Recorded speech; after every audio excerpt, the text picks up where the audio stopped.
صل على مولانا محمد وعلى آل سيدنا مولانا محمد بلغ العلا بكماله كشف الدجى بجماله حسنت جميع خصاله صلوا عليه মাইকের সাথে মুখ লাগায় বক্তা ওয়াজ করতে পারে না। যারা বক্তা তারা মাইকে মুখ লাগায় ওয়াজ করবে না, তারা আদাব দুপুরে ওয়াজ করবে। বুঝতে পেরেছো? আমরা প্রতি রাত একটা মাইকে চিল্লাইতে হবে। তোমাদের মুখে লাভ লাগে কথা বলা সম্ভব? সবাই বলি বালাগাল উলা বিকামালিহি কাশাফাদ দুজা বিজামালিহি হাসনাত জামিউ খিসালিহি। আর বলো সাল্লু আলাইহি ফালা ইয়াফুলতুম বুলবুল का तरन्नुम बिनहा शम्र दहर में करियों का तबस्सुम बिनहा बलगल उला बिकमालिही कशफत दुजा बिजमालिही हसनत जमीउ खिसालिही सल्लु अलैहि।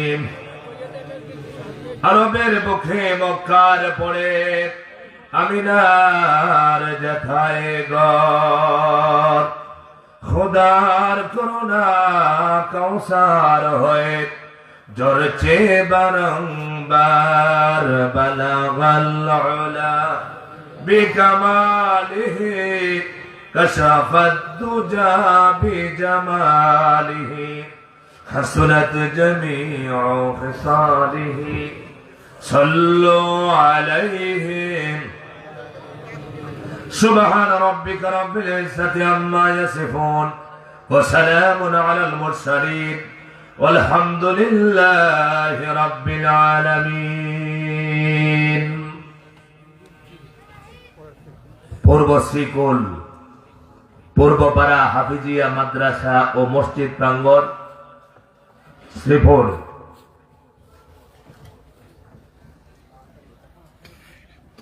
পূর্ব শ্রীকুল গ্রামবাসীর উদ্যোগে আয়োজিত তাফসীরুল কোরআন মাহফিলের সম্মানিত সভাপতি জনাব মোহাম্মদ সেলিম মিয়া সাহেব, মাহফিল পরিচালনায় রয়েছেন হাফেজ মাওলানা নূর নবী সাহেব।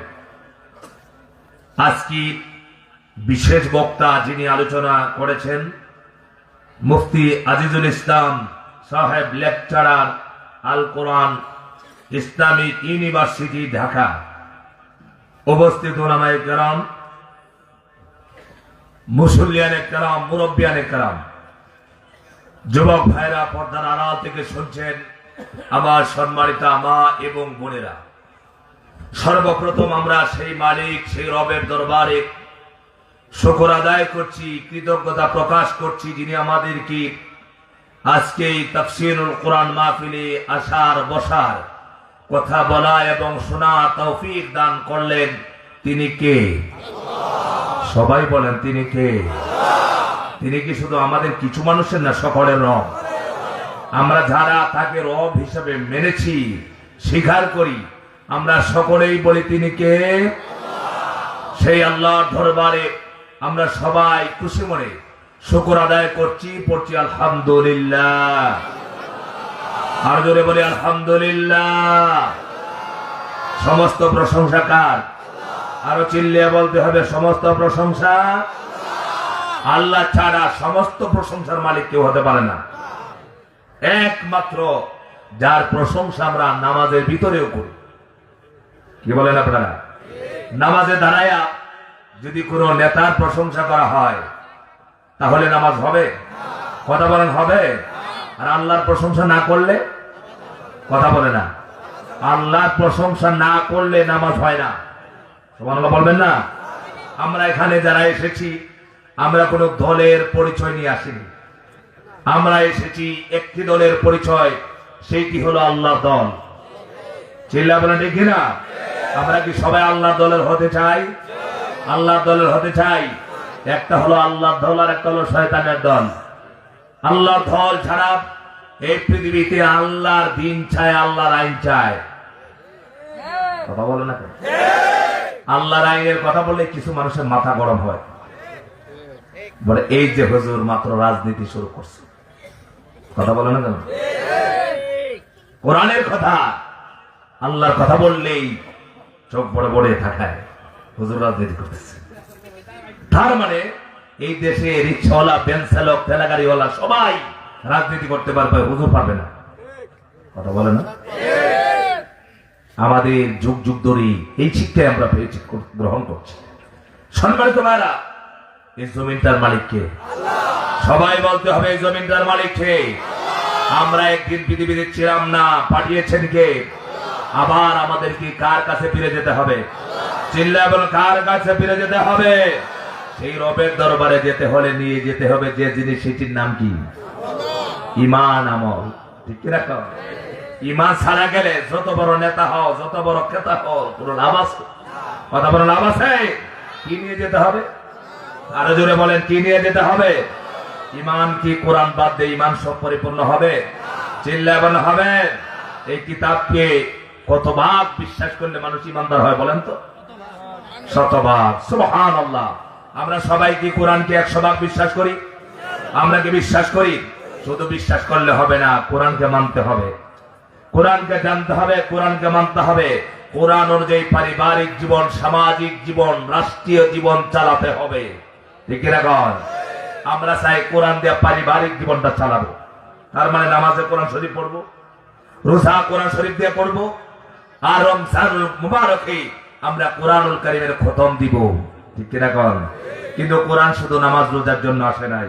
কোরআন এসেছে মানুষের একটা পূর্ণাঙ্গ জীবন ব্যবস্থা হিসেবে। রান্নাঘর থেকে শুরু করে সংসদ ভবন পর্যন্ত যে কিতাব দিয়ে চললে শান্তি প্রতিষ্ঠা হবে, সেই কিতাবের নাম বলেন তো দেখি? আরো চিল্লায় বলে, সেই কিতাবের নাম। আমরা কি সবাই এই কোরআনের সাথে থাকতে রাজি আছি? মুখ পর্যন্ত কারা কারা রাজি? হাত তুলে দেখতে চাই।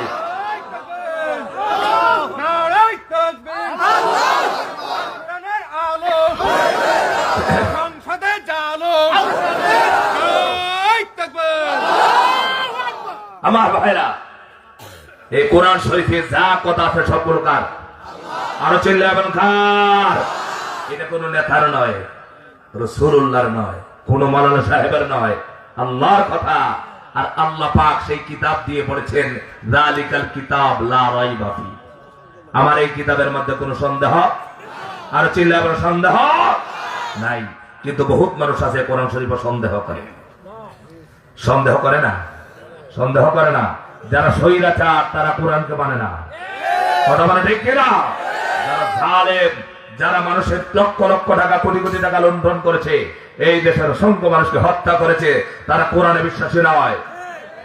কারণ দুই দল মানুষ, এক দল চায় আল্লাহর কোরআনকে বিজয় করার জন্য, আরেক দল চায় কোরআন যেন বিজয় না হয়, সেই জন্য প্রয়োজন হলে সব মানুষকে হত্যা করতে হবে। প্রয়োজন হলে কোরআনের দাঈদেরকে হত্যা করে এই দেশ থেকে কোরআনকে বিদায় করার ষড়যন্ত্র আমার দেশে আছে না নাই? কথা বলে না তো? আছে। এই যে এখন সুরকন্তি অনেক কমে গেছে।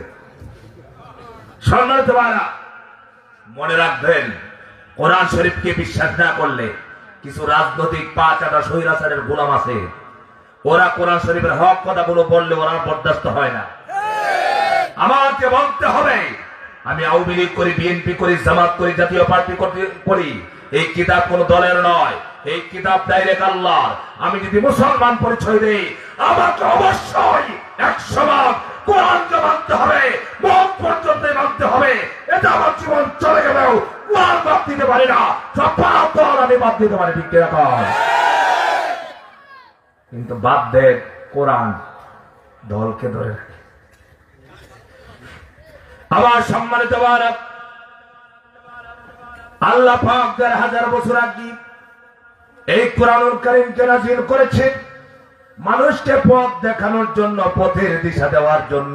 কোরআন শরীফ যারা মানবে, কোরআন অনুযায়ী যারা আমল করবে, কোরআনকে যাদের পারিবারিক জীবন, সামাজিক জীবন, রাষ্ট্রীয় জীবন চালাবে, তাদের জীবন হবে সুন্দর। ঠিক কিনা?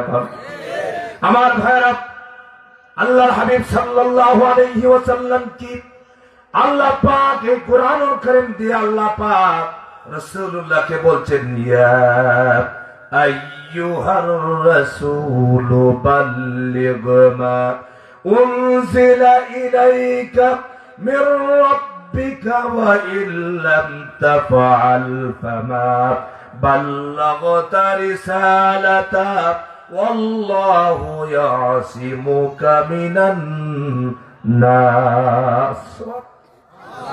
কে বলছেন? আর জিল্লা বলেন, কে বলেছেন?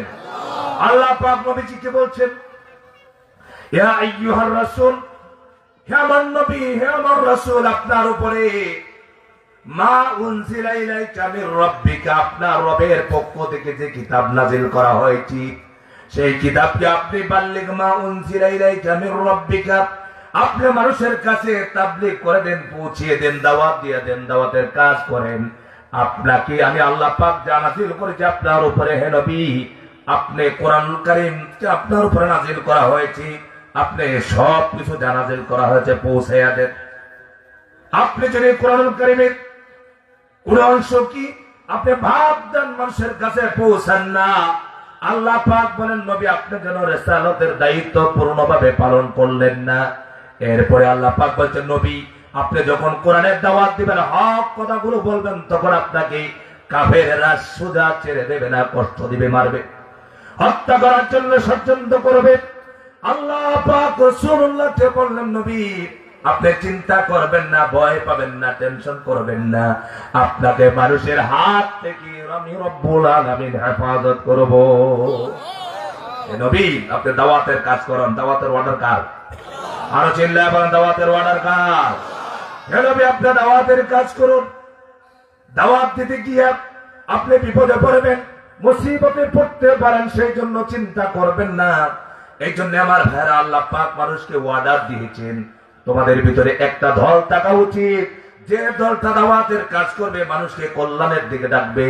আল্লাহ পাক বলেন, ওয়াল তাকুম মিনকুম উম্মাতুন ইয়াদউনা ইলাল খায়রি ওয়া ইয়ামুরুনা বিল মারুফি ওয়া ইয়ানহাউনা আনিল মুনকার।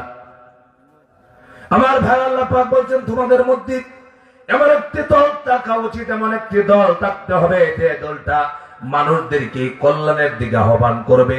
কোন দিকে আহ্বান করবে? বলে, কল্যাণের দিকে আহ্বান করবে, ভালোর দিকে আহ্বান করবে, আর সৎ কাজের আদেশ দিবে, অসৎ কাজে বাধা দিবে। আর আমার ভাইয়েরা, আজকে বলেন দেখি, যারা কল্যাণের দিকে আহ্বান করে, ভালোর দিকে আহ্বান করে, এই যে বিগত 16 বছর পর্যন্ত যারা নামাজের দাওয়াত দিল, কোরআনের কথা বলল, হক কথা বলল, আল্লাহর জমিন, আল্লাহ দিন বাস্তবায়ন করার জন্য আন্দোলন করলো, তাদের বিরুদ্ধে সব চাইতে ষড়যন্ত্র বেশি হয়েছে না কম হয়েছে? জিল্লা বলেন, কম হয়েছে না বেশি হয়েছে? বেশি হয়েছে। কারণ হলো রাসূলুল্লাহ সাল্লাল্লাহু আলাইহি ওয়াসাল্লাম যখন দাওয়াতের কাজ শুরু করলেন, কাফের বেঈমানেরা সহ্য করতে পারলো না। আবু জাহেল, আবু লাহাব, উতবা, সাইবা, ওয়ালিদ ইবনে মুগীরা, নজর ইবনে হারিস, রাসূলুল্লাহ দাওয়াতে তারা নারাজ হয়ে গেল। আল্লাহর নবী কোরআনের দাওয়াত যখন শুরু করেছেন, রাসূলকে কষ্ট দিয়েছেন, অসংখ্য কষ্ট সহ্য করতে হয়েছে। আল্লাহর নবীর ঘর বাড়ি মক্কা শরীফে, আল্লাহর নবী কোনো অপরাধ করে নাই, আল্লাহর নবী কাউকে কষ্ট দেয় নাই, কাউকে গালি দেয় নাই, জীবনে একটি মিথ্যে কথা বলে নাই, কারো সম্পদ লুণ্ঠন করে নাই। এমন রাসূলকে মক্কা থেকে হিজরত করে মদিনা যেতে হয়েছে। কথা বলে না কেন?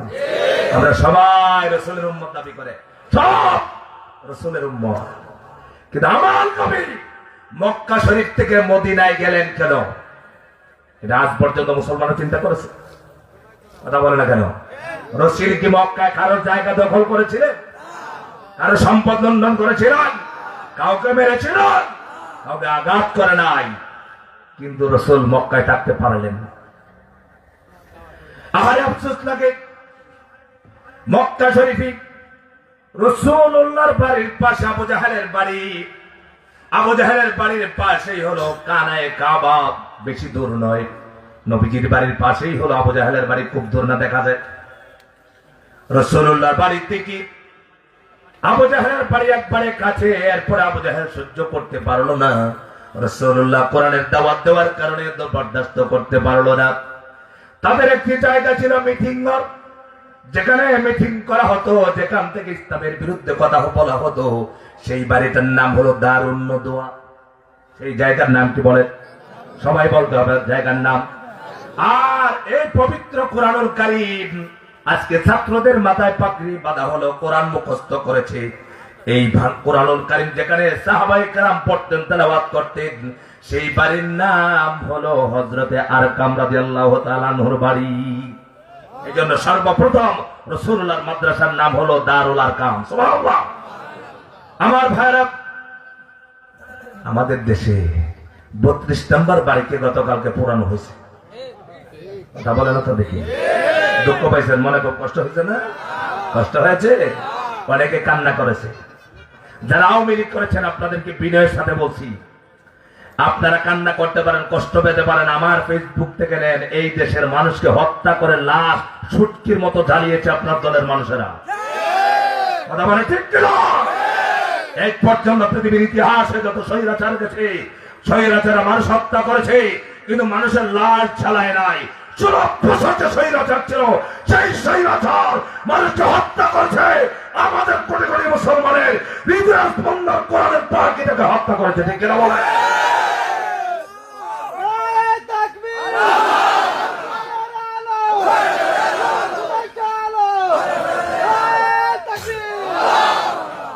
এই দেশের মানুষ কোরআনকে সবচেয়ে ভালোবাসে। কথা বলে না কেন? আর যারা কোরআনকে ভালোবাসে না, দলের ফাসাদামি করে, এগুলো সবগুলো মুনাফিক। কথা বুঝতে পেরেছেন? কারণ সাইদি রহমতুল্লাহ আলাইহি এই দেশের মানুষ নেতা হিসেবে ভালোবাসতেন না, কোরআনের একটা পাখি হিসেবে ভালোবাসতেন। অথচ এই দেশের কিছু নামাজি মুনাফিক হাজি, তারাও রাজা খারাপ বলেছে। সাইদির ফাঁসি হয়েছে, তারা আনন্দ উল্লাস করেছে। আপনারা কি আনন্দ হয়ে করেছিলেন? করেছিলেন? মনে রাখবেন, যতটি আনন্দ করেছে এই কোরআনের পাখিরা হত্যা করার সময়, একটাই বানিয়ে কবরে যেতে পারবি না। কারণ সাইদির ভিতরে ছিল আল্লাহর কোরআন। কথা বলো না কেন? সম্মানিত ভাইরা, দারুন নদওয়ার ভিতরে বসেছে আবু জাহেল, বসে বলছে মোহাম্মদ যে কোরআনের দাওয়াত দিচ্ছে, তার দাওয়াতকে বন্ধ করতে হবে। আমার দেশের 32 নম্বর বাড়ির থেকে বের হচ্ছে আয়নাগর। কথা বলে না কেন? আয়নাগর বের হচ্ছে, সে আয়নাগরে বসে বসে এই দেশের মুসলমানদেরকে হত্যা করার ষড়যন্ত্র করা হতো। আপনারা জানেন না, 5 আগস্টে যদি পতন না হতো, এই দেশের লক্ষ লক্ষ মানুষকে হত্যা করে হলেও ক্ষমতায় টিকে রাখতো। কিন্তু ক্ষমতা কার হাতে? আরো চিল্লা বলতে হবে, ক্ষমতা কার হাতে? আমরা এমন করে স্বৈরাচারের ক্ষমতা চাই না, এমন করে স্বৈরাচারের হাতে ক্ষমতা দিতে চাই না। আগামীর দেশ, আগামী সংসদ হবে কোরআনের সংসদ, আগামী দেশ হবে কোরআনের দেশ। কার কার যাওয়া করে আল্লাহকে দেখায় না। লিল্লাহি তাকবীর। আল কোরআনের আলো, সংসদের আলো, আল কোরআনের আলো। তাকবীর। আমার ভাইরা, নবীজি কোরআন শরীফদের দাওয়াত দিয়েছিলেন না কোরআন ছাড়া? কথা সবাই বুঝেন না, কি দিয়ে দাওয়াত দিয়েছিলেন? আপনারা সোজা মনে একটা জবাব দেন। রাসূলুল্লাহর মতো চরিত্রবান নেতা, কোন পীর, কোন বুজুর্গ, কোন আলেম কি পৃথিবীতে আছে? আরো জোরে বলুন, আছে? না। আমার নবীজি 1টি বছর নয়, 2টি বছর নয়, 3টি বছর পর্যন্ত কোরআন নাজিল হলো।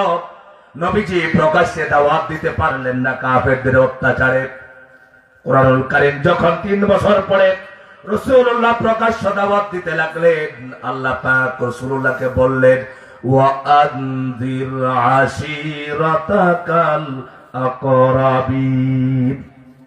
নবীজিকে আল্লাহ পাক বলেন, হে নবী, আপনার নিকট আত্মীয়দেরকে আপনি বিধি প্রদর্শন করুন, সতর্ক করুন। রাসূলুল্লাহ সাফা পাহাড়ের উপরে দাঁড়ায়া সমস্ত মানুষদেরকে ডাকলেন ইয়া সবাহা। ভোরের বিপদ সঙ্গে এই সাবা পাহাড় দেখেছি, সাবা পাহাড়ের পদদেশে দাঁড়াইয়া অপেক্ষা করছিলাম আর মনে মনে কষ্ট পাচ্ছিলাম, আহারে আমার রাসূল তো কোরআন নাজিল হওয়ার পরে এই পাহাড়ের মধ্যে দাঁড়ায়া সকালবেলা দাওয়াত দিয়েছিলেন, আর আবুল হাব কাফের বেঈমান গুলো রাসূলুল্লাহকে পাথর দিয়ে দিয়েছিলেন। আমার ভাইরা, নবীজি সকালবেলা দাওয়াত দিলেন, সমস্ত কাফের বেঈমানেরা একত্রিত হয়ে রাসূলুল্লাহকে বলছেন, মুহাম্মদ কেন তুমি দেখেছো কি দাওয়াত দিতে চাও? রাসূলুল্লাহ বললেন, ও মক্কার মানুষেরা তোমরা বলো তো দেখি, 40 বছরের ভিতরে কোনদিন মুহাম্মদ একটি মিথ্যে কথা বলছে নাকি? আপনারা বলেন তো দেখি, আমাদের নেতা যারা হয় নেতারা মিথ্যে কথা বলে? আমাদের দেশের নেতারা মিথ্যে কথা বলে? আহা, আমরা মুসলমানেরা নামাজিদের নেতা হলো বেনামাজি। কথা বলে না তো দেখি? আমরা বেনামাজি নেতাকে ভোট দিতে ভালোবাসি, নামাজি হুজুর বলে দাঁড়াইলে বলে না হুজুররা কি, হুজুরদেরকে ভোট দেবে নাকি? কথা বলে না কেন? অথচ আমরা ভোট দেই যে মদ না টানলে তার ঘুম হয় না, সকালবেলা চোখ দুইটা বড় বড় করে উঠে ঘুম থেকে। কথা বলে না কেন? এই সব নেতা দ্বারা কিয়ামত পর্যন্ত সমাজকে শান্তির হতে পারে? চিল্লায় বলে শান্তির হবে? শান্তির হবে না। সেই নেতার দ্বারাই একমাত্র শান্তি প্রতিষ্ঠা সম্ভব যে নেতা রাসূলের আদর্শে আদর্শিত হয়েছে।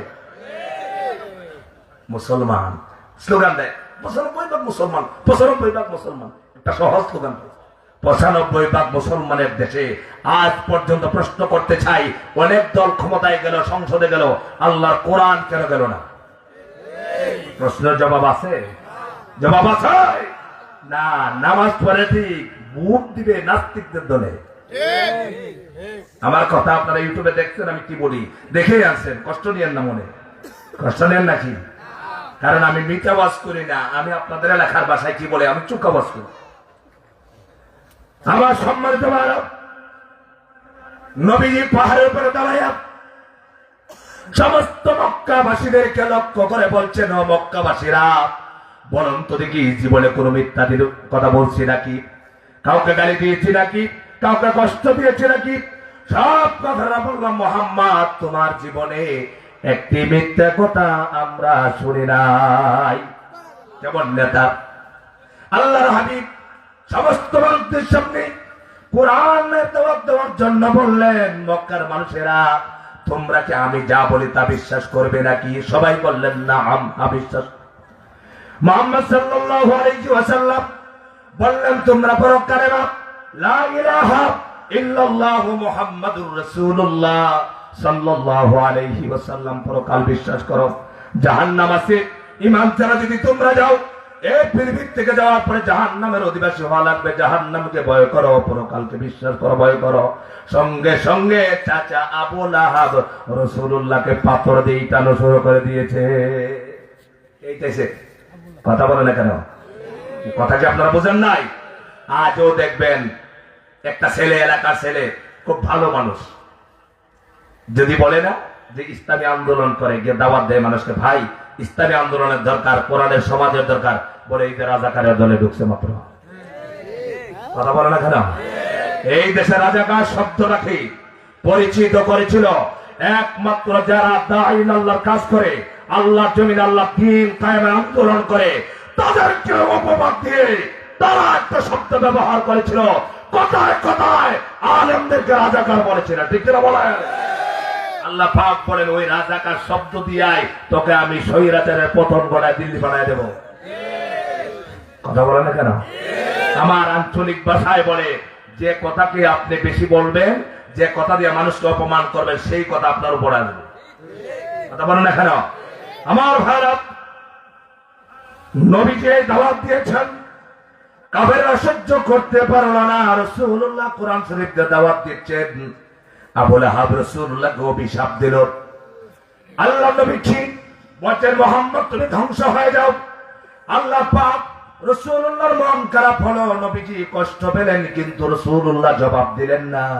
নবীজি কাফেরদের কথার জবাব, গালি দিয়ে গালির জবাব দিতেন না।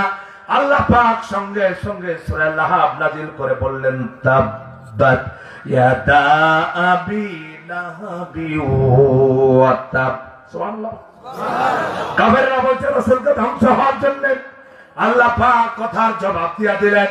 আল্লাহ পাক বলেন আমার হাবিব ধ্বংস হবে না, ধ্বংস হোক আবু লাহাবের 2 হাত, ধ্বংস হোক আবু লাহাব নিজে।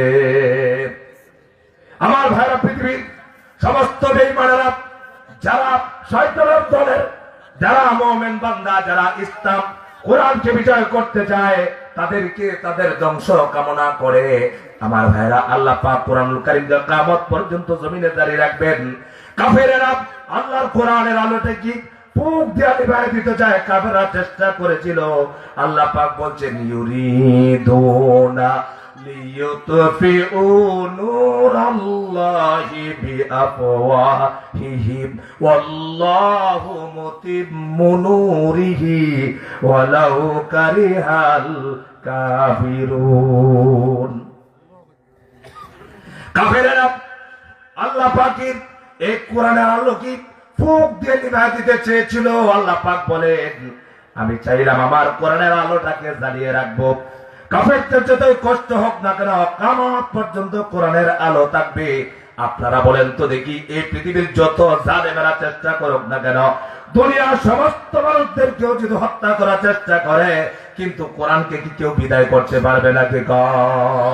কোরআনকে কেউ বিদায় করতে পারবে? কোরআনকে বিদায় করতে পারবে না, তারাই বিদায় হয়ে যাবে।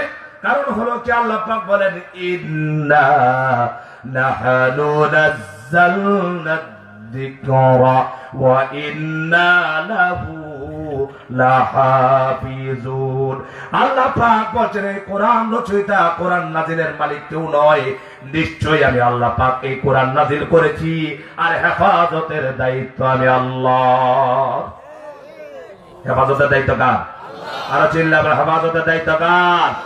আমার ভাইরা, সেই কোরআন কি আল্লাহ পাক নাযিল করেন, হেফাজতের দায়িত্ব আল্লাহ পাক নিজেই গ্রহণ করেছেন। কিভাবে কোরআনকে হেফাজত করেন দেখুন। আজকে হাফিজে কোরআন 4 জনের মাথায় পাগড়ি দেওয়া হলো। আরে কি কোরআন! আল্লাহু আকবার। এখানে যারা হজ করেছেন একটু হাত তুলে দেখতে চাই। হজ করেছেন কারা কারা, একটু হাত উঠান। একজন। আর হাজি সাহেব নাই? আর কেউ হজ করেন নাই? 2 জন। আর কেউ আছেন? আল্লাহ তাআলা আমরা সবাইকে হাজি বানায় দেন। সবাই বলেন আমিন। রাগ করবেন আপনারা? হজ করতে গেলে কোরআন নাজিলের পাহাড় দেখা যায়। দেখা যায়। এটার নাম কি? হ্যাঁ, জাবালে নূর, হেরা গুহা। সুবহানাল্লাহ। এই হেরা গুহার কোরআন শরীফ, এই গ্রামের নাম কি? পূর্ব শ্রীকুল। এখানে আসলো কেমনে? কথা বলেন না তো, কথা বুঝেন আপনারা? সেই কোরআন আসছে না এটা বাংলাদেশের মেড ইন বানানো কোরআন? সেই কোরআন, সেই কোরআন, সেই কোরআন যেখানে নাজিল হয়েছিল, সেখানে আমরা হাজী সাহেবরা যখন আমাদের দেশে যায়, তখন হজ করতে গিয়া দেখবেন কোরআন শরীফ নাজিলের পাহাড়টা দেখে। আমাদের দেশে কিন্তু সরকারি কিছু হাজি আছে, জানেন আপনারা? এটা জানেন, সরকারি টাকায় হজ করে। আপনারা জানেন এটা না? জানেন না? সরকারি টাকায় হজ করে। আসলে হজের বিধান কিন্তু সরকারি টাকাতে করলে হজ হবে না। কথা বলে না কেন? কারণ সরকারের কোনো টাকা নাই, যা টাকা আছে সব জনগণের। ঠিক কিনা বলেন? এই দেশে সারা জনম পরে আমরা শুনে আসছি, দেখে আসছি, শুধু জনগণ শুধু শোষিত হয়েছে। ঠিক কিনা গণ? শাসিত হয়েছে। জনগণের অধিকার পালন কেউই করে নাই। কথা করেছে?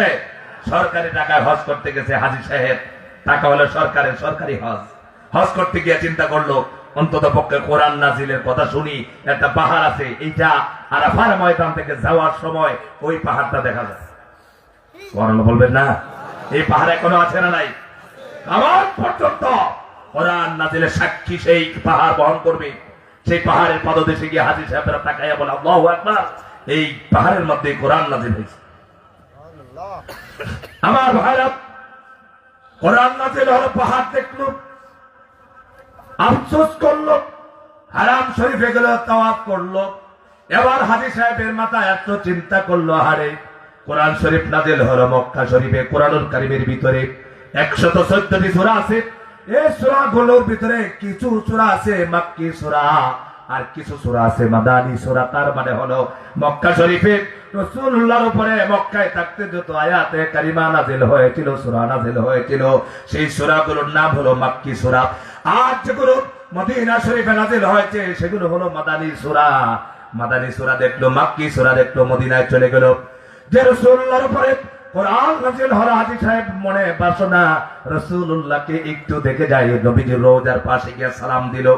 রাসূলুল্লাহর উপরে কোরআন নাযিল হচ্ছে, সালাম দিল। সব কিছু শেষ হয়ে গেছে, হজের আনুষ্ঠানিকতা শেষ হলো। এবার যখন দেশে এসেছেন সব করলেন কোরআন শরীফ দিয়া। সুবহানাল্লাহ। কি করছে? কোরআন শরীফ দিয়া না কোরআনের বাইরে? এই যে হজ করলেন, আরাফার ময়দানে গেলেন, কাবা তাওয়াফ করলেন, রাসূলুল্লাহকে জিয়ারত করলেন, জিয়ারত করলেন, এগুলা কি কোরআন হাদিসের বাহিরে না কোরআন হাদিসের ভিতরে?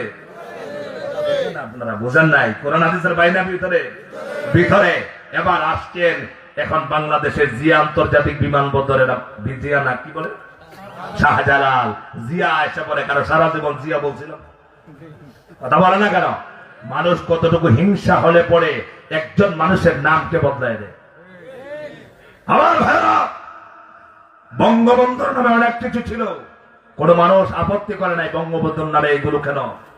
তারা যখন জিয়ার নামটা বদলায়া, যখন তারা শাহজালাল আন্তর্জাতিক বিমানবন্দর দিয়েছে, অতজন শাহজালাল রহমতুল্লাহ আলাইহি একজন পীর, তিনি বিয়ে শাদী করে নাই, তার কোন সন্তানাদি নাই, তিনি কাউকে বলে নাই যে আমার নামে এয়ারপোর্ট দিও। কথা বলে না তো, আমার নামে এয়ারপোর্ট দিও, সেইটা বলেন। অথচ আরাফার ময়দানে লক্ষ লক্ষ গাছ আছে, যে গাছগুলো মক্কা শরীফে গেলে মানুষ বলে সাজারাতু জিয়া। সুবহানাল্লাহ বলবেন না? আমার ভাইরা, জিয়ার নামে গাছ আছে। ইমিগ্রেশনে যখন আসতো, এবার যখন শাহজালাল আন্তর্জাতিক বিমানবন্দর ক্রস করে যখন সাহেব চেয়ারে বসেছেন, বসার পরে রাস্তা দিয়ে একদল মানুষ আসতেছে, ইসলামী আন্দোলনের কর্মীরা স্লোগান দিতেছে, লিল্লাহি তাকবীর। সবাই বলে লিল্লাহি তাকবীর। স্লোগান দিচ্ছে আর বলছে আল্লাহর আইন চাই, সৎ লোকের শাসন চাই। এই স্লোগানটা দিয়ে আসতেছে। এবার সাহেবের মাথা গরম। এবার বলছি, ও স্লোগান করতে আগের সে লিল্লাহি তাকবীর আল্লাহু আকবার স্লোগান দেয়, এই তো আসতেছে রাজাকার মৌলবাদের দল। ঠিক কিরকম?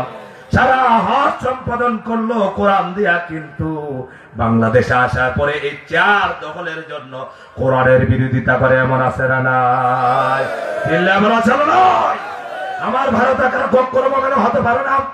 রাসূলুল্লাহ কোরআন শরীফ দিয়া দাওয়াত দিচ্ছেন, সাহাবীরা দাওয়াতের কাজ করতেছেন। আমার ভাইরা, সেই দাওয়াত দিতে গিয়ে অসংখ্য সাহাবীরা আল্লাহর জমিনে জীবন দিয়েছেন। কি করেছেন? জীবন দিয়েছেন। রাসূলুল্লাহ রক্তাক্ত হয়েছেন। নবীজি সাল্লাল্লাহু আলাইহি সাল্লাম উহুদের ময়দানে দান্দান মুবারক শহীদ করে দিয়েছেন। একমাত্র অপরাধ ছিল আল্লাহর জমিনে আল্লাহর দ্বীনকে কায়েম করা। এজন্য আল্লাহর জমিনে আল্লাহর দ্বীনকে প্রতিষ্ঠা করার আন্দোলন করা প্রতিটা মুমিনের উপরে ফরজ। কথা বলেন না কেন? ফরজ কিনা বলেন? আচ্ছা বলেন তো দেখি, নবীজি কি আমাদের চাইতে কম বুঝতেন না বেশি বুঝতেন? হ্যাঁ, কথা বলে না তো, বলেন না, একটু জোরে বলেন। কম বুঝতেন না বেশি বুঝতেন? আমার রাসূল কি করেছেন? শুধু তাসবিহ নিয়ে মসজিদে বসেছিলেন? শুধু নামাজ নিয়ে বসেছিলেন? শুধু রোজা নিয়ে বসেছিলেন? আমার রাসূল সাল্লাল্লাহু আলাইহি ওয়াসাল্লাম অনেক কোন যুদ্ধের ময়দানে, জিহাদের ময়দানে সেনাপতির দায়িত্ব পালন করেছেন। আল্লাহু আকবার। কাফের সবাই রাসূলুল্লাহকে বলছে, মুহাম্মদ তুমি দাওয়াত দিও না, আমাদের মূর্তির বিরুদ্ধে কথা বলো না, মূর্তি পূজার বিরুদ্ধে কথা বলো না, লাত মান্নাত উজ্জার বিরুদ্ধে কথা বলো না। আল্লাহর হাবিব বলেছেন ইসলামের ব্যাপারে কোনো চাপ দেওয়া হবে না। রাসূলুল্লাহ যখন হক কথা বললেন, নবীজি সাল্লাল্লাহু আলাইহি ওয়াসাল্লামকে অসংখ্য নির্যাতন করা হলো।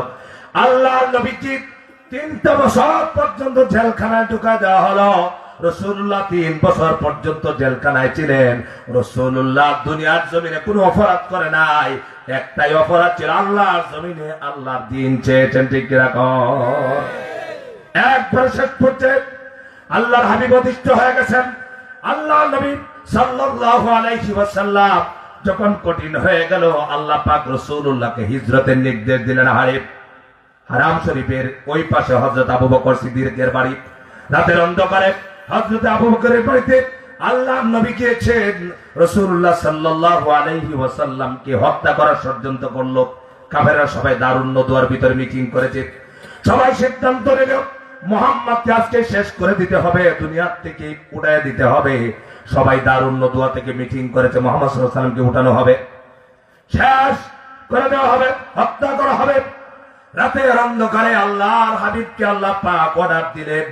হযরতে জিবরিল আমিন এসেছেন, রাসূলুল্লাহকে বললেন, ইয়া রাসূলুল্লাহ, আল্লাহ পাক অর্ডার দিয়েছেন আজকে আপনি ঘর বাড়ি ছেড়ে সব কিছু ছেড়ে আপনাকে হিজরত করতে হবে। মক্কা শরীফ ছেড়ে যে সমাজের ভিতরে সব মানুষেরা রাসূলুল্লাহকে আমিন বলেছিলেন, বিশ্বাসী বলেছিলেন, চরম বিশ্বাসী বলেছিলেন, এই কাফেরদের অত্যাচারে রাসূলুল্লাহ ঘর ছাড়তে হচ্ছে, বাড়ি ছাড়তে হচ্ছে। রাসূলুল্লাহ জীবনে কাউকে গালি দেয় নাই, কাউকে একটি কটু কথা বলে নাই, কারো একটি টাকা আমেরিকায় নাই, সেই নবীকে ঘর ছাড়তে হচ্ছে, বাড়ি ছাড়তে হচ্ছে। রাতের অন্ধকারে সব কাফেররা রাসূলুল্লাহ ঘরের চারদিকে দাঁড়ায় গেছে। সত্য না মিথ্যা? আর চিল্লা বলো, সত্য না মিথ্যা? সেই ঘর সেই বাড়ি এখনো আছে না নাই? আরো চিল্লা বলতে হবে, আছে না নাই?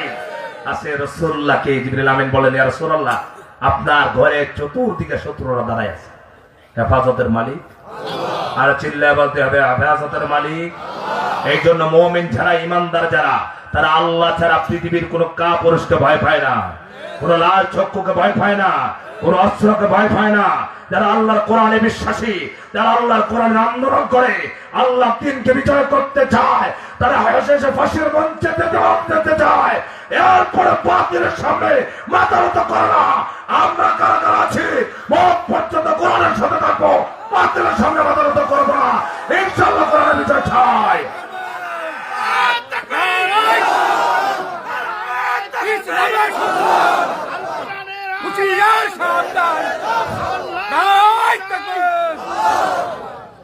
রাসূলুল্লাহ বাড়ি এখন আছে, কাফেররা বেষ্টনী দিয়েছে রাসূলকে হত্যা করার জন্য।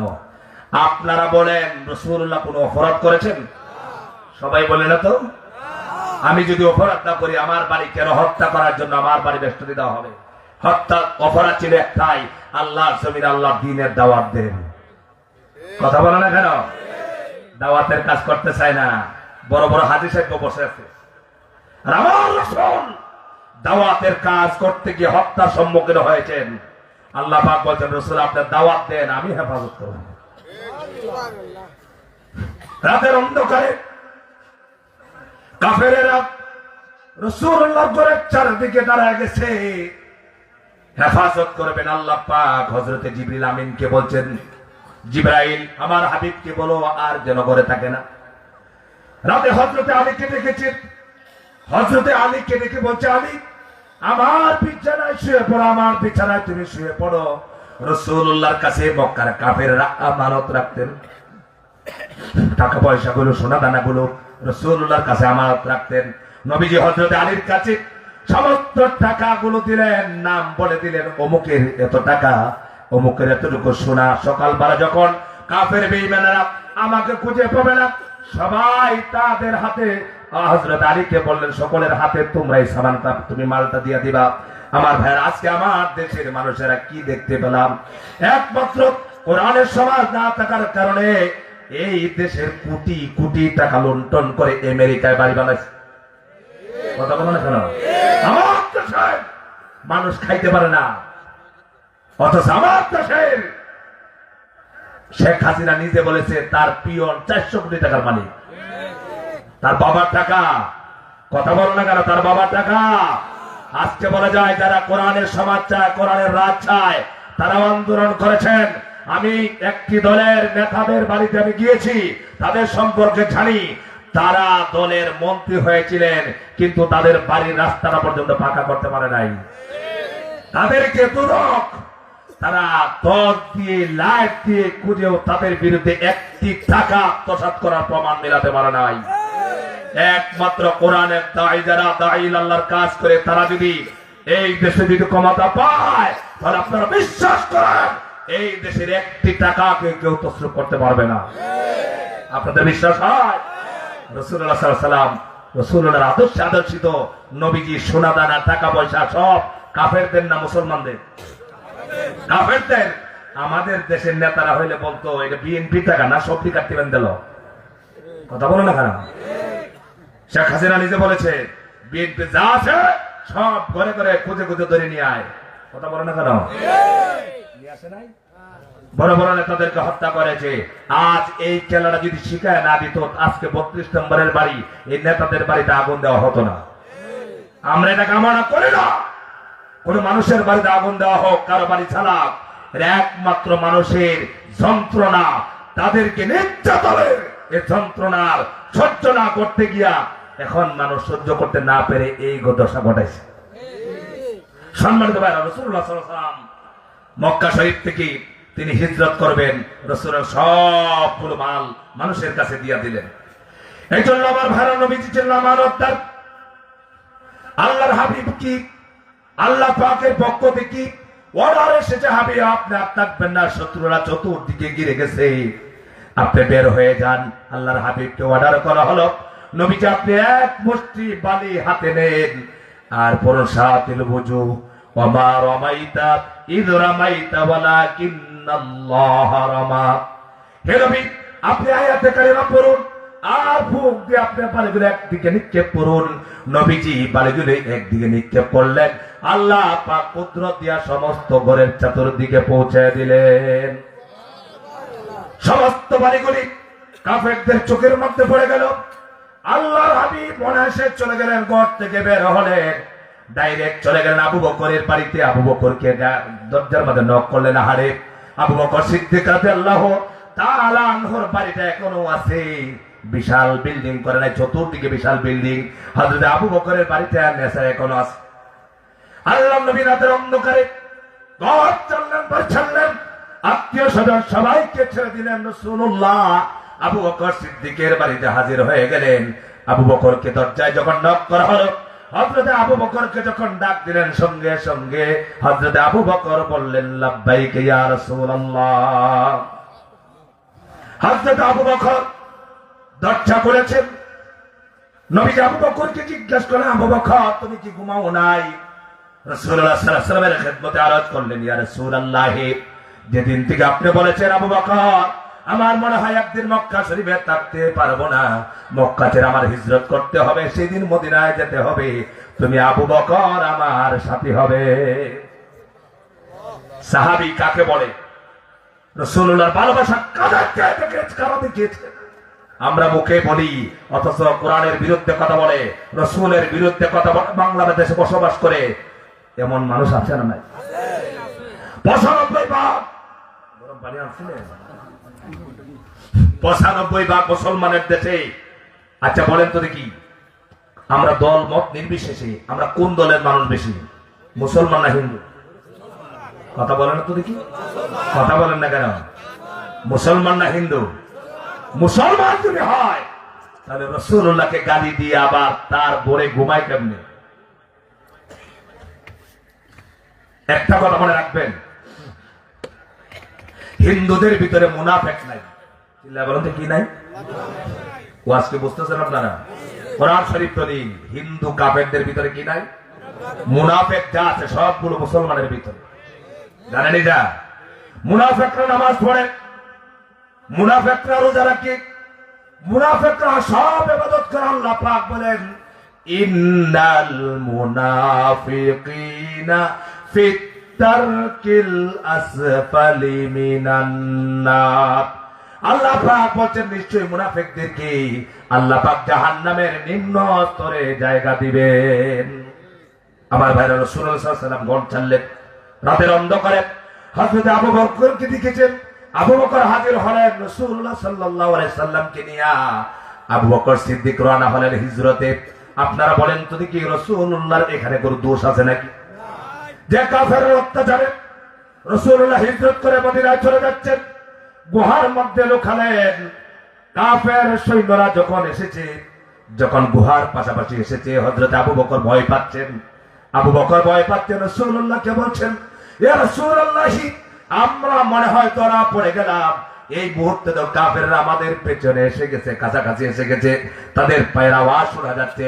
আল্লাহ নবীকে বলছেন, ইয়া রাসূলুল্লাহ, আপনারা আমরা তো দুইজন মানুষ, আমরা ভয় পাচ্ছি, ধরা পড়ে যাব। আল্লাহ পাক সঙ্গে সঙ্গে বললেন, আল্লাহর হাবিব বললেন, ইয়া সাহিবিহি লা তাহজান ইন্নাল্লাহ মা'ানা। সুবহানাল্লাহ। আমার সাথী, আমার সাহাবী আবু বকর, তুমি ভয় পেও না, চিন্তা করো না। কারণ হলো কি, তুমি বলতেছো আমরা দুইজন, আসলে আমরা দুইজন নয়, আমাদের সাথে যিনি আছেন তিনি কে? সবাই বলে তিনি কে? তিনি কি এখনো আছে না নাই? 2025 সালে আছে না নাই?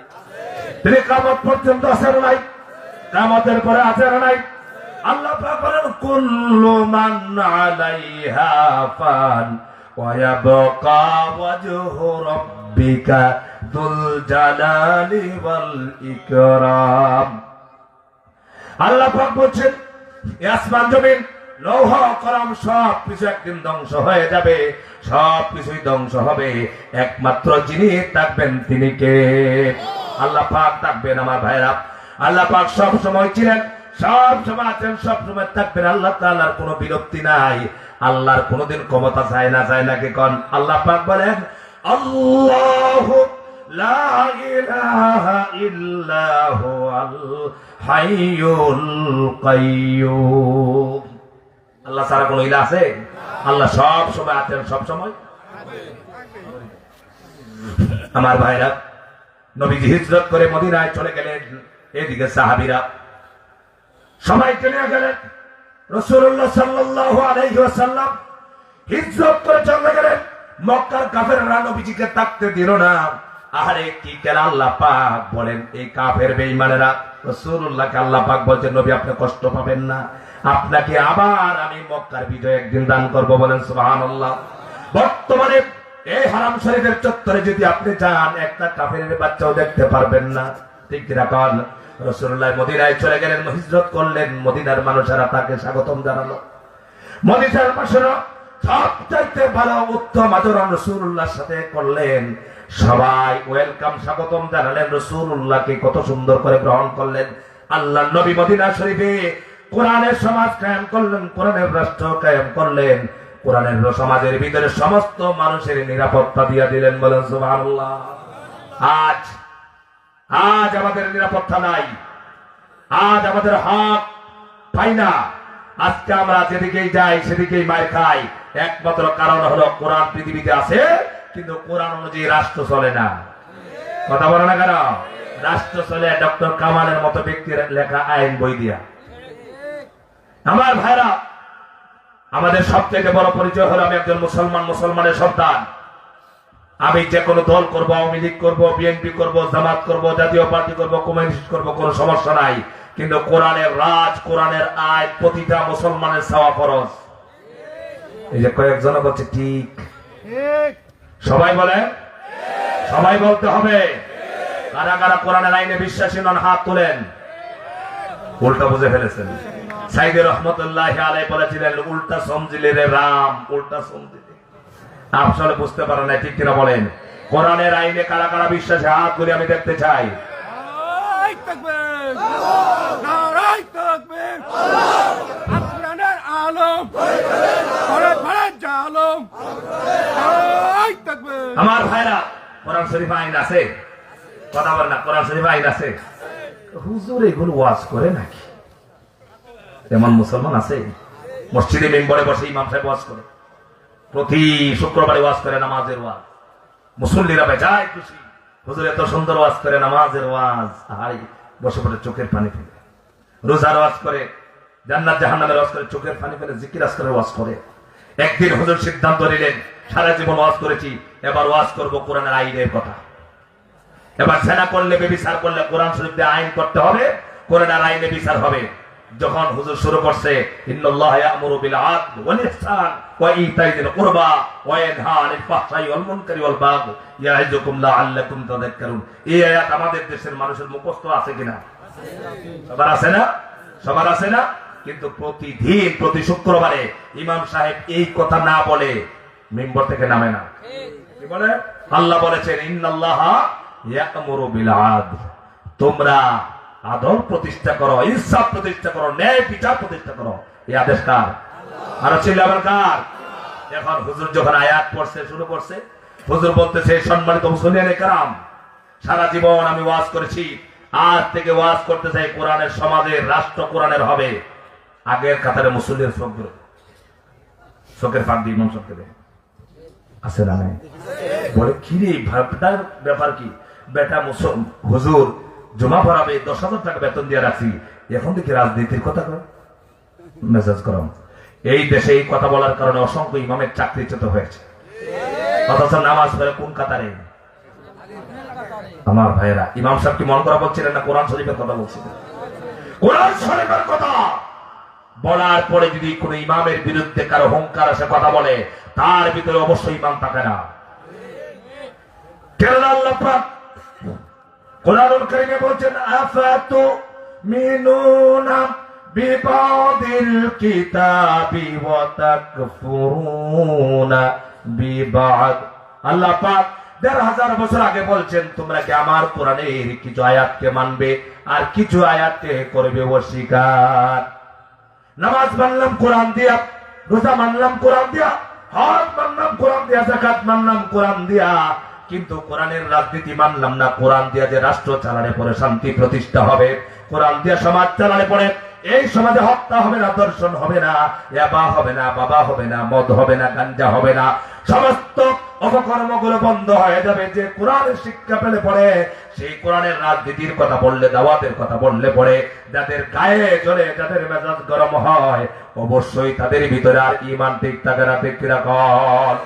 আমার সম্মানিত ভাই, সেই জন্য আল্লাহর কোরআন এসেছে, রাসূলুল্লাহ সাল্লাল্লাহু আলাইহি ওয়াসাল্লাম কোরআনের সমাজ মদিনায় কায়েম করেছিলেন, সুন্দর সমাজ গঠন করেছিলেন। আর এই কোরআনের রাজ কায়েম করতে গিয়ে রাসূলুল্লাহ রক্ত দিয়েছেন। ঠিক কিনা কোন? নবীর রক্ত ঝরেছে জমিনের ভিতরে, যে জমিনের মধ্যে রক্ত ঝরে, শহীদের রক্ত ঝরে, ইসলামী আন্দোলনের কর্মীদের রক্ত ঝরে, সেই জমিনটা দিন কায়েমের জন্য আল্লাহ পাক উর্বর বানায়া দেন। মুসলমান ভাইরা, আপনাদেরকে বলে যাচ্ছি, ও মাগরা ভাইরা, মনে রাখবেন, এই দেশে কোরআনের পাখিদেরকে শহীদ করার কারণে এই স্বৈরাচারের পতন হয়েছে, বড় শোচনীয় ভাবে পতন হয়েছে। বর্তমানে দেখেন স্বৈরাচারের ৫টা গোলামদের একটারও বাড়িঘর ঠিক নাই। কিন্তু আমার ভাইয়েরা, কারণ হলো কি? কোরআনের পাখিগুলোকে ফাঁসিতে ঝুলাইছে, যাদেরকে ঝুলানো হয়েছে, একটা কোরআনের পাখিও তাদের কাছে মাথা নত করে নাই। এই দুনিয়ার থেকে বিদায় নিয়ে গেছে। কিন্তু আল্লাহ পাক দেখেন, শহীদের রক্ত যখন পড়ে গেছে, গত বছর আমরা মাহফিল করতে পারতাম না, মাহফিল করতে হলে পরে নেতাদের পিছনে পিছনে ঘোরাতে হলো। আল্লাহ পাক বলেন 2025 সালে কারো কাছে ঘুরতে হবে না, যারা কোরআনের মাহফিল বন্ধ করবে তাদেরকে আমি আল্লাহ পাক বন্ধ করে দিব। ঠিক কিনা কর? ইশারা কার? আরো চিল্লা বলেন, এই ইশারা কার? আল্লাহ বলেন ওয়ালা তামশি বিল আরদি মারহা, জমিনে সিনার ফুলাই আটাবি না, হাঁটবি না। কথা কন না কেন? আমার ভাইরা, কোরআনের সমাজ, কোরআনের রাজ কায়েম করার জন্য ইসলামী আন্দোলন যারা করে, তারা জীবন গপ্প করে দেয়। কারণ হলো কি? কোরআনের জন্য যদি, ইসলামের জন্য যদি আমরা জীবন দেই, আমাদের ব্যাপারে আল্লাহ পাক কি সিদ্ধান্ত দিলেন, সুখবরটা কি দিলেন? আল্লাহ পাক বলছেন ওয়ালা তাকুলু লিমান ইউকতালু ফি সাবিলিল্লাহি আমওয়াত বাল আহইয়াউ ওয়ালাকিন লা তাশউরুন। বর্ণনা বলেন না? কোরআন শরীফের আয়াতগুলো আপনাদের ভালো লাগে? কার কার ভালো লাগে হাত তুলে দেখিছে? লিল্লাহি তাকবীর, লিল্লাহি তাকবীর। আচ্ছা, আপনার এলাকার মধ্যে ইংরেজি বই আছে? কথা বলে, ইংলিশ বই আছে, আপনারা জানেন অনেকে ইংলিশ ম্যান আছে এখানে, ঠিক না? কোরআন শরীফের মতো সুর দিয়া ইংরেজি পড়া যায়? বাংলা কোন বই? একমাত্র কোরআন সুর দিয়ে পড়া যায়। সুবহানাল্লাহ। না, আমাদের দেশে তো মমতাজ খুব সুন্দর সংসদে গান গাইছিল, ঠিক না? কয়দিন আগে গান গাইছিল? কয়েক বছর আগে। মমতাজের গান আমাদের দেশে এখন আছে? কথা বলে না। আমি তো হক কথা বললে আপনারা রাগ করবেন। যাওয়ার সময় কি গাড়ি নিয়ে যেতে পারবো নাকি? কথা বলে না তো? এগুলো বললে পরে কিছু স্বৈরাচারের ৫টা গোলামেরা রাস্তায় আমাদেরকে হামলা করে। কথা বলে না কেন? আগামীতে যদি কোনো আলেমের উপরে, কোন ইসলামের দায়ের উপরে হামলা করে ধরা যায়, তার দাঁত গুলি প্লাস দিয়ে টেনে করতে হবে। রাজি আছে মুসলমানেরা?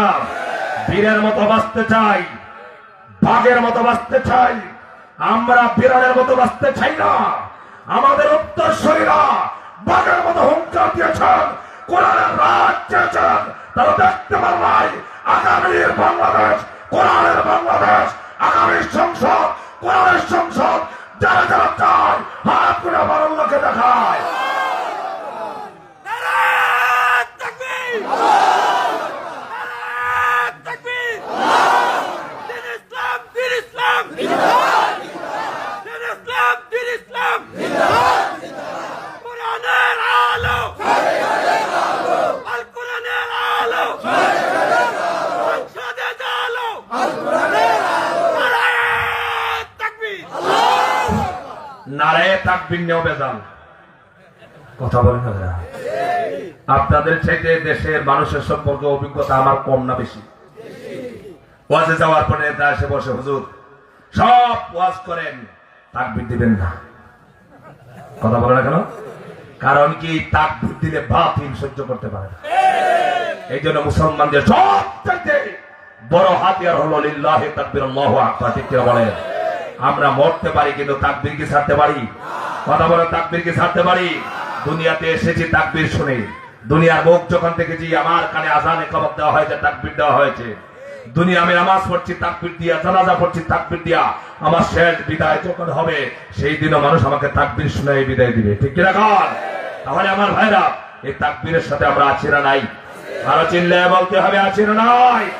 আমার ভাইরা, সেই কোরআন শরীফ বেসুর কত সুন্দর আয়াত পড়লে ভালো লাগে না? মমতাজে গান গাইছিল, এখন গান আর আছে নাই, কিন্তু কোরআন শরীফের বয়স হইল প্রায় ১৫০০ বছর। ভালো বললেন না? একটি সূরা সূরা ফাতিহা প্রতিটা মসজিদে পড়া হয়, কিন্তু আজ পর্যন্ত কোন মানুষ বলে না যে এই সূরাটা পুরাতন মনে হয়, শুনতে আর মনে চায় না। কথা বলেন, আজ পর্যন্ত কেউ বলেছে? আমার ভাই আল্লাহ পাক বলছেন, যারা আমার রাস্তায় জীবন দেয়, আমার কোরআনের আন্দোলন করতে গিয়ে জীবন দিল, আরে তাদেরকে তোমরা মৃত বলো না, তারা জীবিত, বরং তোমরা বলছো না। আল্লাহ পাক ওনাতে বলেন, ওয়ালা তাহসাবান্নাল লাযীনা কুতিলু ফি সাবিলিল্লাহি আমওয়াতা বাল আহইয়াউন ইনদা রাব্বিহিম ইউরযাকুন। আল্লাহ পাক বলেন, যারা আমার রাস্তায়, আমার কোরআনের রাস্তা, আমার রাস্তায় যারা জীবন দেয়, শহীদ হয়, তাদেরকে তোমরা মৃত বলো না, তারা জীবিত। সুবহানাল্লাহ বলে। তারা কি চিল্লাবে? তারা কি? এটা আমার কথা না, আল্লাহর কথা। আল্লাহ পাক বলছেন, বাল আহইয়াউন ইনদা রাব্বিহিম ইউরযাকুন, বরং তারা জীবিত, তারা আমার পক্ষ থেকে রিজিক প্রাপ্ত, তাদেরকে রিজিক দেওয়া হয়। আমার ভাইরা, কবরের ভিতরে যারা শহীদ হয় তাদেরকে আল্লাহ পাক রিজিক দেয়। যত তাদের মরণ আছে, একদিন আমাদের সকলের মরণ আছে। এই কবরস্থানের ভিতরে কত মানুষ শুয়ে আছে, কিন্তু ঈমান নিয়ে যদি দিতে পারি কোরআনের জন্য, দিনের জন্য, আমার মরণ একদিন হবে না? হবে না? মরণ কয়বার হবে? আরো জোরে বলতে হবে, কয়বার? শাহাদাতের মত যদি হয়ে যায়, নসিব হয়ে যায়, আল্লাহর হাবিব সাল্লাল্লাহু আলাইহি ওয়াসাল্লাম বলেছেন, যারা দিনের জন্য জীবন দিল তাদেরকে, তাদের মরণ এত আসানের সাথে হয় যেমন একটা পিপিলিকার কামড়ের চাইতে বেশি কষ্ট শহীদের হয় না। আরে যারা শহীদ হয়েছেন, যাদেরকে ফাঁসিতে ঝুলানো হয়েছে, পরিবার থেকে খবর এসেছে, একজনও বিচলিত হন নাই, চেহারা কালো করেন নাই। ফাঁসির মঞ্চে যাওয়া হবে, ফাঁসিতে ঝুলানো হবে, আফসোস করে লাভ নাই। আহারে আমাদের দেশে দেখবেন কত আলেমরা ওয়াজ করেছেন, তাদেরকে বাধা দেওয়া হয় না। যারা কোরআনের রাজ কায়েম করার কথা বলেছেন, তাদেরকে বরদাস্ত করতে পারে না। কারণ হলো কি, কোরআনের সমাজ কায়েম হলেই পরে সমস্ত অপরাধ বন্ধ হয়ে যাবে। আমার ভাইরা, যারা কোরআনের জন্য জীবন দিয়েছেন, ফাঁসির অর্ডার হয়েছে, হাসতে হাসতে ফাঁসির মঞ্চে চলে গেছে, কিন্তু বাতিলের সামনে মাথা নত করে নাই। করছে নাকি গণ? মুমিন বান্দা কারণ আল্লাহকে সব থেকে বেশি ভয় পায়, আল্লাহর কাছে যায় সবকিছু। শহীদ যারা হয় তাদেরকে আল্লাহ তাআলা কিয়ামতের ময়দানে এত দামি একটা টুপি পরায় দিবেন, তাম পৃথিবীর সমস্ত দামি দামি জিনিসগুলো বিক্রি করলেও পরে একজন শহীদের মাথা টুপির দাম হবে না। যারা আল্লাহর রাস্তায় জীবনে, সুবহানাল্লাহ। আমার ভাইরা, আল্লাহ পাক অন্যতে বলেন, ইন্নাল্লাহ হাশতারা মিনাল মুমিনিনা আনফুসাহুম ওয়া আমওয়ালাহুম বিআন্না লাহুমুল জান্নাহ। আল্লাহ পাক বলেন, নিশ্চয় আমি মোমেন বান্দা বান্দির জান মাল আমি কিনে নিয়েছি, আমি আমার মোমেন বান্দা বান্দিদেরকে দিলাম বিআন্না লাহুমুল জান্নাহ। আল্লাহ পাক বলেন, আমি মোমেনদের জান মাল খরিদ করে নিয়েছি জান্নাতের বিনিময়ে। বলেন সুবহানাল্লাহ। তারা কি করে? আল্লাহ পাক বলেন, ইউকাতিলুনা ফি সাবিলিল্লাহি ফায়াকতুলুনা ওয়া ইউকতালুন। সুবহানাল্লাহ। তারা আমার রাস্তায় জীবন দেয়, তারা মারে এবং মরে। তারা শুধু মরে না, তারা মারতেও রাজি। সুবহানাল্লাহ বলে। আমার ভাইরা জিহাদের ময়দানে গেলে পরে শুধু মরণ নয়, মারতেও হয়। এই জন্য আল্লাহ পাক বলেন, তারা মারে এবং মরে, তারা জীবন দেয়, তারা মারে এবং মরে। জিহাদের কথা আল্লাহ পাক কুরআনুল কারীমের ভিতরে বলেছেন, নামাজ যেভাবে ফরজ, রোজা যেভাবে ফরজ, হজ যেভাবে ফরজ, যাকাত যেভাবে ফরজ, অনুরূপ ভাবে আল্লাহর জমিনের মধ্যে আল্লাহর দ্বীন বাস্তবায়ন করার জন্য আন্দোলন করা ফরজ। আর এই আন্দোলন করতে গিয়া যখন বিরোধিতা আসবে, মোকাবেলা করাও ফরজ। ঠিক কি রাখুন? আর মোকাবেলা করতে গিয়া যদি আমার জীবন চলে যায়, তাহলে আমার জীবনটাকে অক্ষ করে দিতে হবে। আমার জীবন যদি চলে যায়, আমার নাম হবে শহীদ। সে কি হবে নাম? শহীদ। আর শহীদের মর্যাদা আল্লাহর কাছে সবচেয়ে বেশি। সুবহানাল্লাহ। জান্নাতের ভিতরে একমাত্র শহীদরা আল্লাহর কাছে বলবে, যারা দ্বীনের জন্য, ইসলামের জন্য, কোরআনের জন্য, আল্লাহর জমিনে আল্লাহ দ্বীন কায়েমের জন্য জীবন দিবে। তারা হাসরের ময়দানে আল্লাহর কাছে বলবে, আল্লাহ আমার জীবনটা আবার ফিরে দাও, আমি দুনিয়াতে যেতে চাই। আল্লাহু আকবার বলবেন না? কোথায় আসতে চায়? কোন জান্নাতি আল্লাহর কাছে কথা বলবেন না। একমাত্র শহীদরা, যারা ইসলামের জন্য জীবন দেয়, দ্বীনের জন্য জীবন দেয়। আচ্ছা, ইসলামকে কারো বাপের দখল করা? কথা বলেন না। ইসলাম যে আমরা বলি, ইসলাম বললেই মনে করে এটা মৌলবাদীর দল। কথা বলে না কেন? সম্মানিত ভাইরা, আমি কোন দলের বিরোধী বলবো না, কোন দলের সাফাই দেবো না, তবে একটি দলের কথা বলবো, সেইটি হলো আল্লাহ দল। ঠিক না বল? আল্লাহ দল মানে হিজবুল্লাহ, আল্লাহ দল। হিজবুল শয়তান, আমরা শয়তানের দলে যেতে চাই না। আমার ভাইরা, ইসলামের জন্য, কোরআনের জন্য আমার জীবনটাকে অক্ষ করে দিতে হবে। আমার জান মাল বলতে কিচ্ছু নাই, আমার জান মাল আল্লাহর কাছে দেওয়া আছে। এই কোরআন এসেছে এই দুনিয়াকে কোরআন দিয়ে শাসন করার জন্য। ঠিক কিরকম? কোরআনের সমাজ গঠন করলে পরে, কারণ কোরআন শরীফের সব আছে। ওয়ানাজ্জালনা আলাইকাল কিতাবা তিবয়ানাল লিকুল্লি শাই। এই কোরআন শরীফের শুধু নামাজ রোজার কথা না, কোরআন শরীফের রান্না ঘর থেকে সংসদ পর্যন্ত চালাতে যা দরকার সব কোরআন শরীফে আছে না নাই? আর চিল্লা বলেন আছে না নাই? তাহলে সেই কোরআন শরীফ দিয়ে আমরা সমাজকে গঠন করতে চাই। আমরা কি চাই? তাহলে পারিবারিক জীবন, সামাজিক জীবন, রাষ্ট্রীয় জীবন যদি কোরআন শরীফ দিয়ে গঠন হয়, এই সমাজে, এই রাষ্ট্রে কোনো হত্যা হবে না, দর্শন হবে না। এমনকি রাতের অন্ধকারে মাগুরার মেয়েরা রাস্তায় পর্দা করে হাঁটতে পারবে, একটি ছেলে ইফতিজিং করবে না। আর কোরআন শরীফে মসজিদে রেখা, মাদ্রাসায় রেখা আর সংসদ চালাই বা নাস্তিক মোরতাদ বেঈমান দিয়া কিয়ামত পর্যন্ত বাংলাদেশে সুন্দর সমাজ গঠন হবে না। কথা বলো না কেন? এই দেশে শুধু কোন খারাপ এ পর্যন্ত বাড়ছে না কমছে? নেতাদের কোন নেতার আদর্শ হবে না। সবচাইতে বড় নেতা, সবচাইতে যিনি আল্লাহর পরে যার মর্যাদা সম্মান, তিনি মুহাম্মদ সাল্লাল্লাহু আলাইহি সাল্লাম। আল্লাহ রাসূলের আদর্শ ছাড়া এই দুনিয়ার পাতি নেতাদের আদর্শে সমাজ শান্তি হতে পারে না। সেই জন্য শান্তির সমাজ গঠন করতে হলে, যদি শান্তি আমাদের দেশে আনতে হয়, তাহলে কোরআন লাগবে। কথা বলো না কেন? আমরা কোরআন শরীফ কি বানাইছি জানেন? কোরআন শরীফ বানাইছে হাফিজিয়া মাদ্রাসার কিতাব। কথা বলে না তো? বাড়িতে যারাদের কোরআন শরীফ আছে, বছর কা বছর পার হয়ে যায়, কোরআন শরীফে গিলাপ দিয়ে রাখছে, একদিনও বের করে না। পড়বে আর বুঝবে তো দূরের কথা। অথচ আল্লাহ পাক এই কোরআন শরীফ কমপ্লিট করেছেন 23 বছরে। সুবহানাল্লাহ বলবেন না? কত বছরে? আল্লাহ পাক ইচ্ছা করলে জিবরিল আমিনের মাধ্যমে আল্লাহ পাক একবারে বলে যে, যাও আমার রাসূলের কাছে ওই দিলাম কোরআন নিয়ে পৌঁছায় দাও, একসাথে ঝামেলার দরকার নাই। আল্লাহ পাক বিভিন্ন প্রেক্ষাপটে বিভিন্ন সময় যা দরকার তা নাযিল করেছেন। আমাদের এখন দরকার নাই, রাসূলুল্লাহ দরকার ছিল, আমাদের দরকার নেই। কথা বলো না কেন? আমাদের দরকার আছে। তাহলে আমরা কি সবাই কোরআন দিয়ে আমরা চাই যে আমরা কোরআন দিয়ে জীবন চালাবো? দেখি যে হাত ধরে লিল্লাহে তাকবীর, লিল্লাহি তাকবীর। আমার ভাইরা, কোরআনের কোনো বিকল্প নাই। আর কোরআনের সাথে যারা শত্রুতা করবে তাদের অবস্থা কি হবে নিজের চোখে দেখেন। আমাদের দেশে এখানে রাষ্ট্রপতি আছেন কেউ? রাষ্ট্রপতি আছেন? প্রধান বিচারপতি কয়জন আছেন এখানে? হাত তোলেন তো। যান হুজুর, আমি প্রধান বিচারপতি ছিলাম। আছে? কথা বলে না। প্রধান বিচারপতি দু একজন নাই। আমি তো বিচারপতি না। কি বলেন? ওয়াজ করি কিন্তু আমি তো প্রধান বিচারপতি না। আমাদের দেশের প্রধান বিচারপতি কালো মানিক টকশোতে বসে বলতো আমি সাইদিরে ফাঁসি দিয়েছি, বলতো না? কথা বলে না তো। কথাগুলো আসলে সবগুলো আপনাদের বিরুদ্ধে মনে যাচ্ছে নাকি? মনের বিরুদ্ধে যাচ্ছে। কষ্ট পাচ্ছেন আপনারা। মনে রাখবেন, স্বৈরাচার হবেন না। দুনিয়া চিরদিন থাকার জায়গা না। এখনো অনেক মানুষের ভিতরে হিংসা জ্বলতেছে। আরে কি হইল? আল্লাহর খেলা আরো বাকি আছে, দেখবেন।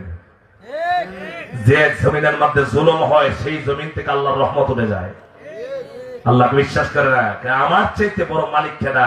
কারণ স্লোগান তো দিয়েছে সমস্ত ক্ষমতার মালিক জনগণ, অথচ স্লোগান হবে মুসলমানদের সমস্ত ক্ষমতার মালিককে। আরো চিল্লা বলে সমস্ত ক্ষমতার মালিককে। যারা সমস্ত ক্ষমতার মালিক জনগণকে বিশ্বাস করে তাদের তো প্রথম কথা ঈমান নষ্ট হয়।